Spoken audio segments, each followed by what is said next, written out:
Hey, what's up, everybody? How's it going? I hope you're all doing well. I'm doing pretty damn good. Kind of staying in like Roger just explained a minute ago about the allergies. Allergies here are freaking atrocious. You can literally go by your car and draw pictures into the hood of your car. But anyway, besides the point, I'm having a tough time making videos because the hours I work, and I'm getting ready to go to work in a couple of hours. So decided to make a little impromptu video showing some old cassettes from my collection. Stuff I was listening to basically before I really got into thrash. There is some thrash metal in this, so it's not all the other stuff. So I thought this would be a great video idea. Because I love when people talk about these albums, especially, and showing their old collection from when they were a youngster. Furthermore, there's a couple of video responses I want to do. One to George's Room of Rock. Check his channel out; he's awesome. And also, Merciful Metal had a great idea, so I'm gonna throw my hat in the ring on that one very soon. But anyway, let's get on with the cassette showing. These are awesome. But in the background, we're going to be listening to Savage Grace, After the Fall from Grace. I think this is her second album. This kind of fits the wheelhouse of albums I'm going to show.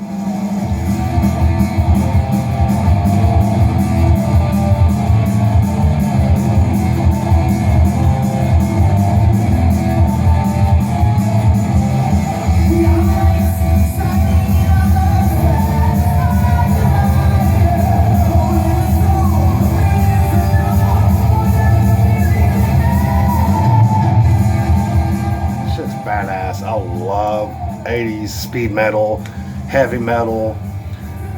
When I was a kid, my favorite movie was Trick or Treat. I don't know if many of you know that. Probably do, because most of you are my age. Trick or Treat's about a kid that's just really into heavy metal, and actually watching that movie is what got me into Megadeth, because they show a Megadeth record and I wanted to know what it was. But he has an Anthrax poster on his wall, and oh, excuse me. And it's just awesome.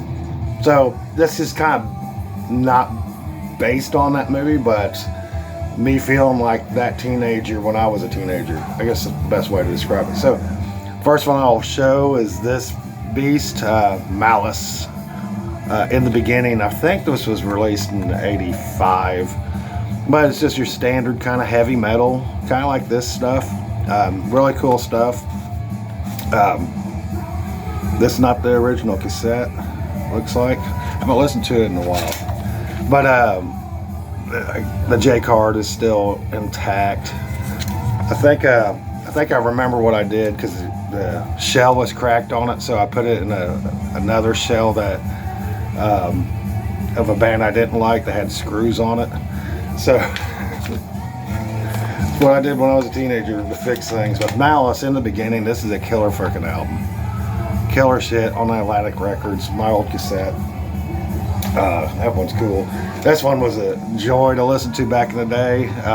Dangerous Toys, Hellacious Acres, I think is what it's called. I can't remember the year this was released. I want to say '89. This is their sophomore album.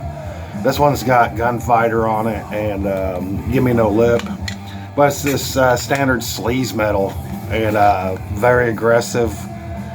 The vocalist on this thing is one of my favorite glam vocalists. I can't remember his name, but it has a lot of attitude in his music. And then the band itself is just freaking phenomenal.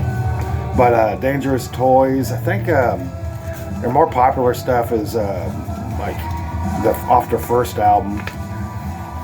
So I don't see people show this one that much, but off their first album had Teasin' Pleasin', and what Shadowfall did a cover of, and it also has Sportin' the Woody, which I had a t-shirt, Dangerous Toys t-shirts to go with that Sportin' the Woody song. But this album right here is freaking awesome. Good old-fashioned sleaze, glam metal, killer shit. Next one up is some heavy metal, kind of, I guess, kind of glammy, but not so much. More in the wheelhouse of Savage Grace and Malice and bands like that. This is Keel, which is the Final Frontier, and this thing is a freaking gem. I love Keel. I don't know what year it was released. I think 86, something like that. It's one of those cassettes that I played a lot back in the day, but Keel is awesome.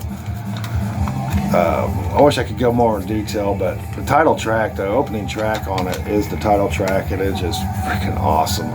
Awesome vocals. The guitar solos are killer on this thing. But Keel, the Final Frontier, love that shit. Here's one that's kind of rare. I don't see people talk about this one. This is Slave Raider, and I think it's called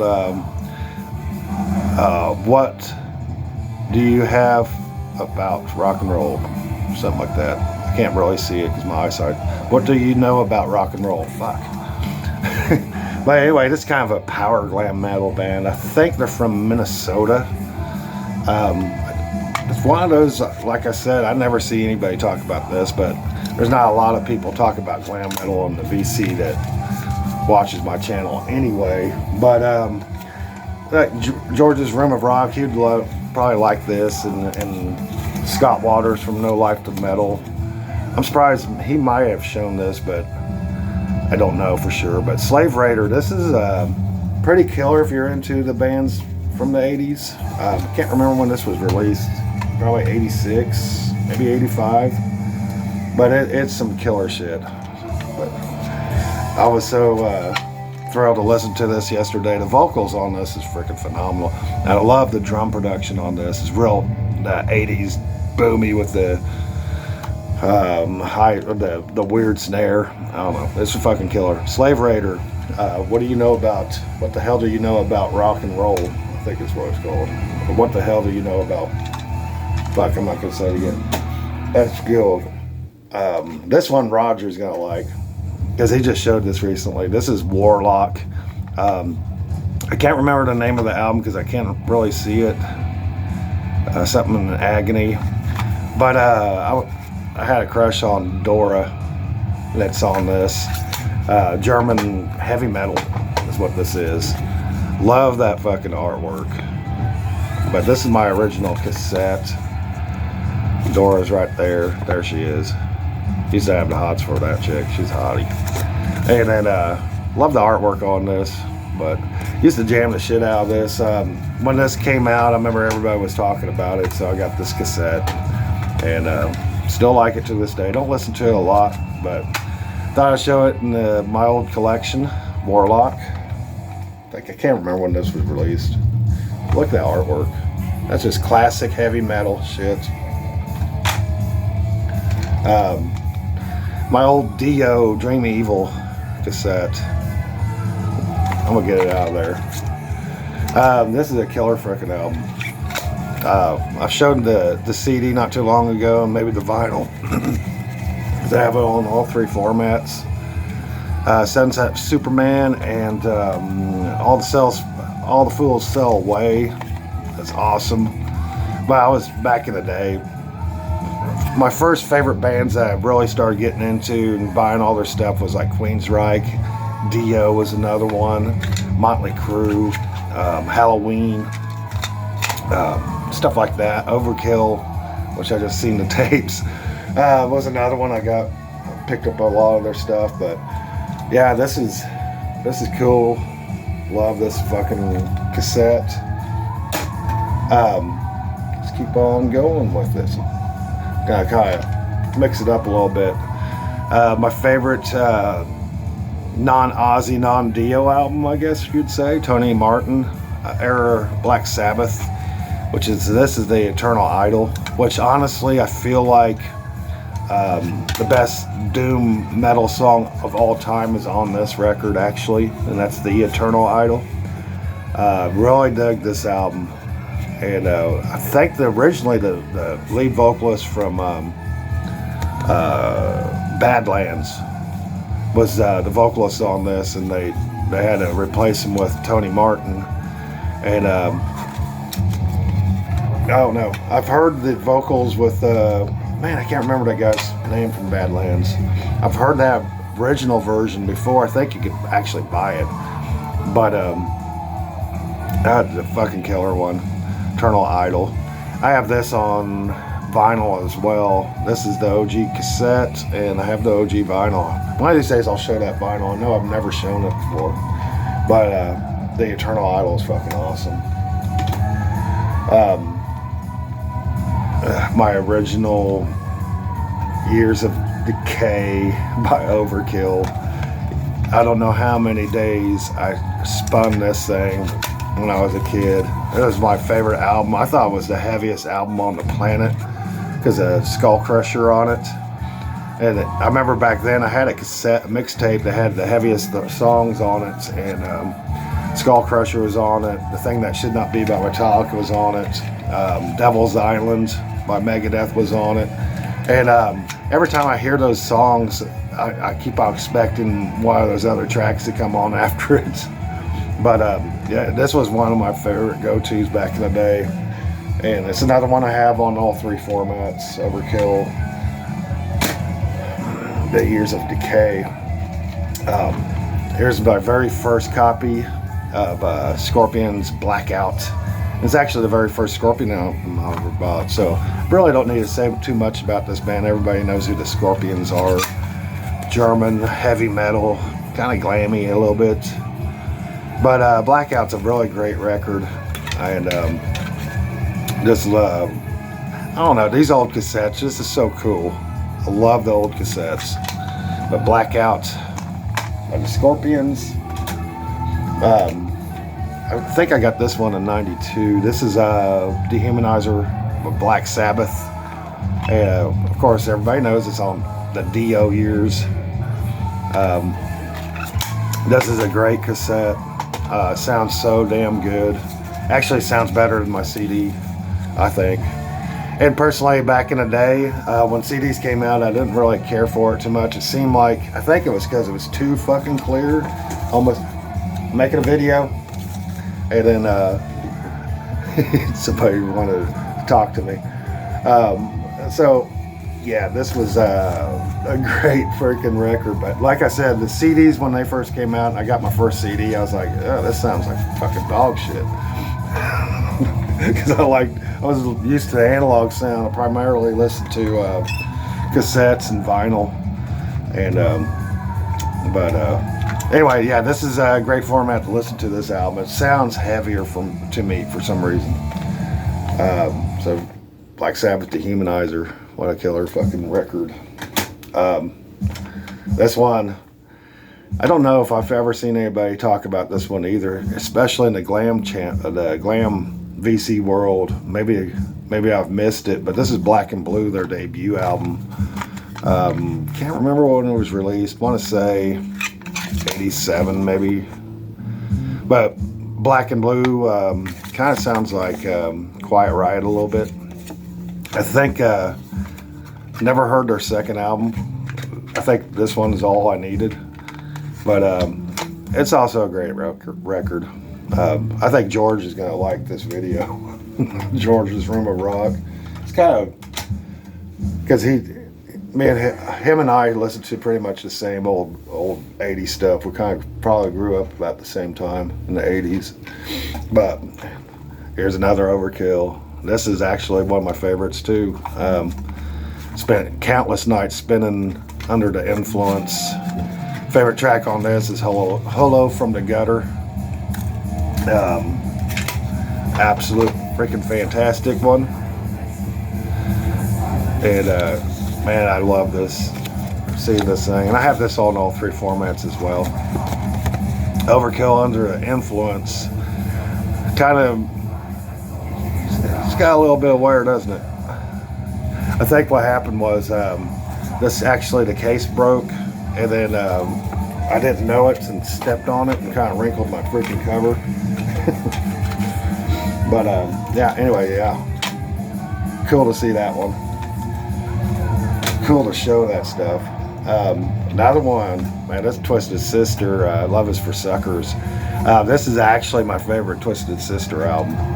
I like Under the Blade, and what's the one that came after that with? Oh man, I can't remember what one. I have it too, but Twisted Sister was another favorite. It was one of those bands along with Motley Crue and Dio and Iron Maiden, bands like that I was listening to a lot back then. This is, of course, OG, you can tell. It's very cheaply made. Very cheaply made. No freaking lyrics, nothing, but just a little piece of paper, J card, and it's cool. This one's on Atlantic Records. I can't remember when it was released, though. Fucking cool one. Some Megadeth.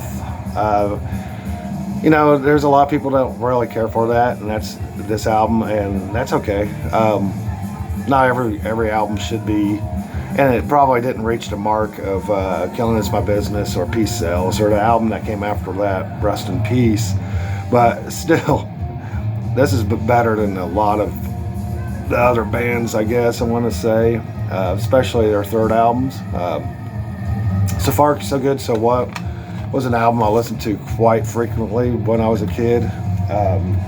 Into the Lungs of Hell, love that intro. Set the World Afire. 502, Liar. Hook and Mouth is my favorite track. In My Darkest Hour. I could recite every freaking song on this by lyrics. And I still love this freaking album. Love this album. So Far, So Good, So What? Old Metalheads Collection. Here's another great one. This is Diamond Head, In the Beginning. Basically, or Behold the Beginnings, should say. Basically, this is Lightning to the Nations or the White Album. Basically, is all this is. It just has a couple extra tracks on it. Love the artwork. This is on Metal Blade. This one has Helpless, Am I Evil, The Prince, It's Electric, all the songs that Metallica really influenced Metallica, and I think that's why I bought this, and I love it.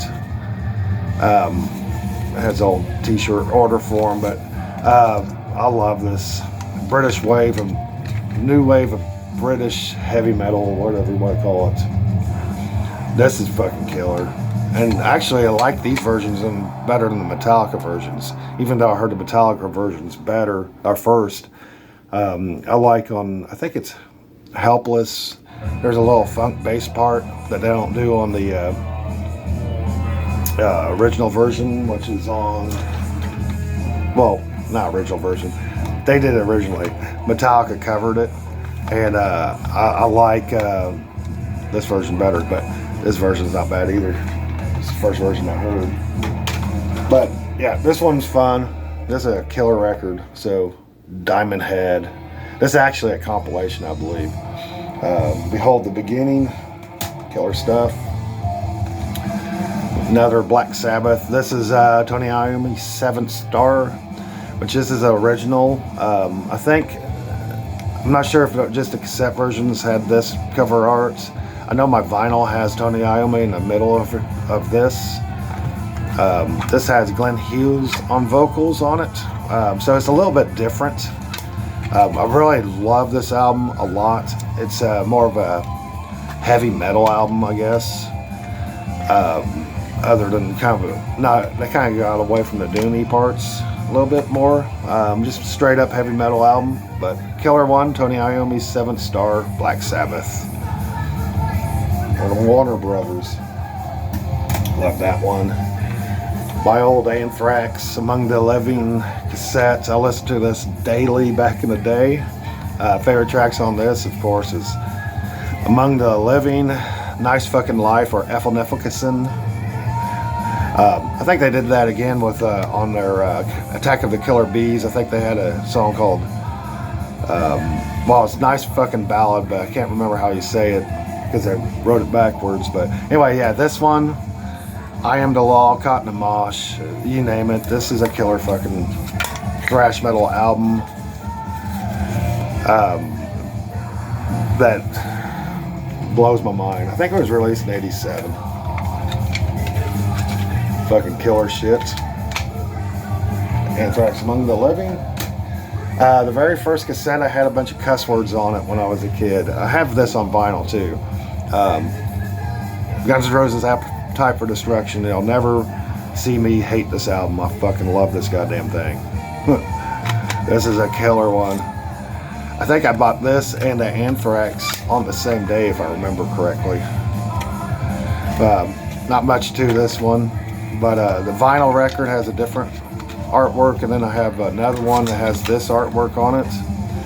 But yeah, this is a classic in my mind. It'll never change. I always thought it was more glammy. Some people say it's not glammy, but we got songs like Paradise City or Sweet Child of Mine. It kind of seems glammy to me. So it's a killer album. Guns N' Roses' Appetite for Destruction. Got a couple more. Actually, I got one more. Prong. Cleansing. So I don't have Big to Defer anymore. I still just have this one. This one's pretty good. It kind of reminded me back when I first heard it. I was like, they're trying to sound like Pantera because it sounded groovy to me. I think this one has Snap Your Fingers, Snap Your Neck, if I remember right. That's my favorite track on it. So this is it. I have several Prong albums, but this is the only one I have on cassette. Prong fucking rules. And it has a order form on the inlay. This is some old school shit. Must omit. But anyway, I hope you guys enjoy this little video. I have another video. It's going to be so badass. It's going to be ridiculous. Some underground death metal video coming up soon. And some albums I've actually never seen shown. A couple of them I have, but that'll be very soon. Probably Wednesday I'll make that video. On my day off. But anyway, I hope you enjoyed this. I'm just wearing a straight Game of Thrones t-shirt. My wife bought it for me. I was really into Game of Thrones when it came out, and I love wolves, and I had to have this t-shirt because I love that sigil. Anyway, you all have a great one. Later.